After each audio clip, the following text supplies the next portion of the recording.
There's a quiet moment that keeps repeating. Nothing is actively wrong. Your life isn't falling apart. You're not in crisis, but something feels off. You open your phone, you think about your age, you think about what you should have figured out by now, and without saying it out loud, a thought settles in. I'm not where I'm supposed to be. Not dramatically, not emotionally, just matter of fact. And that's what makes it dangerous, because it feels true. Hidden pain.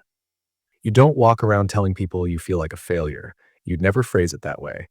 Instead, it shows up as pressure, as restlessness, as a constant sense that time is slipping faster than you are moving. You struggle to enjoy progress because it feels temporary. You struggle to relax because it feels undeserved. Even good days feel like they're on a timer. You look back and think, I should be further by now. You look forward and think, I don't know how I'll ever catch up. So you stay busy. Not because you're inspired, but because stillness makes the comparison louder.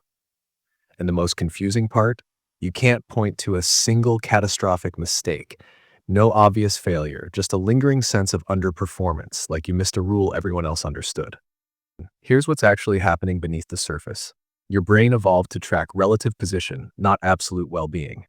It doesn't ask, am I okay? It asks, how am I doing compared to others? In small tribes, this kept people alive. Status meant safety. Falling behind meant risk. But that same system is now comparing you to millions of people across different lives, timelines, advantages, and starting points. Your brain treats their visible outcomes as evidence, and evidence creates conclusions. So even when you're objectively fine, your nervous system stays slightly tense because it thinks you're losing a race that never ends, a race with no clear rules, a race you didn't consciously agree to run.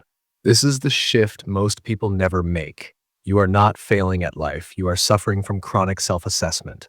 You've been trained to believe your worth is something that needs to be proven continuously through productivity, through growth, through visible momentum. So when your life naturally slows, as all lives do, your mind interprets it as decay.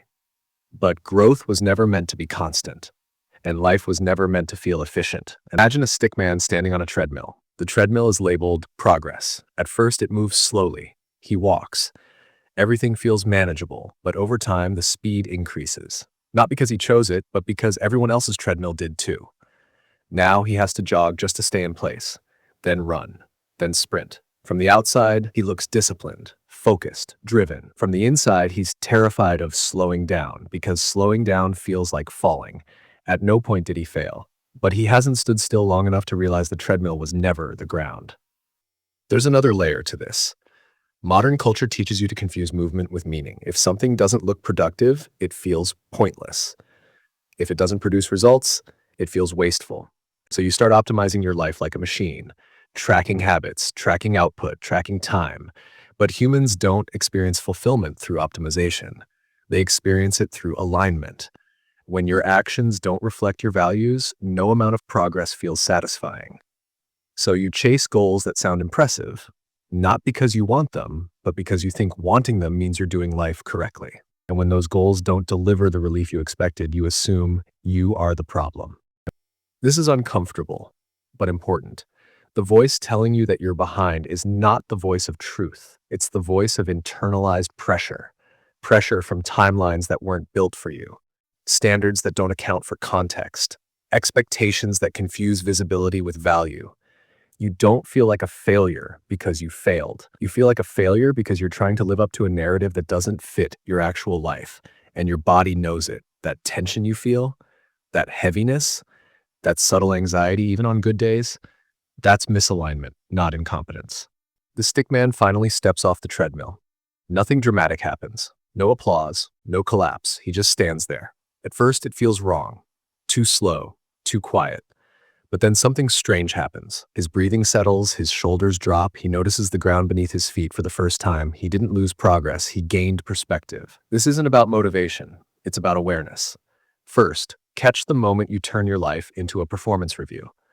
Any thought that starts with, I should be, pause there. Ask yourself, who set this standard? Not rhetorically, actually answer it. Second, replace outcome questions with process questions. Instead of asking, is this working? Ask, does this feel honest? Honesty is quieter than success, but it's more sustainable.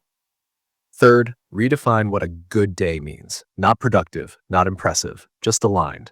Did your actions match your energy? Did you respect your limits? Did you avoid betraying yourself to keep up appearances? You were never broken. You were just measuring your life from the wrong distance. And when you stop asking, am I winning? And start asking, am I actually here? The feeling you once called failure starts to dissolve into something quieter. Clarity.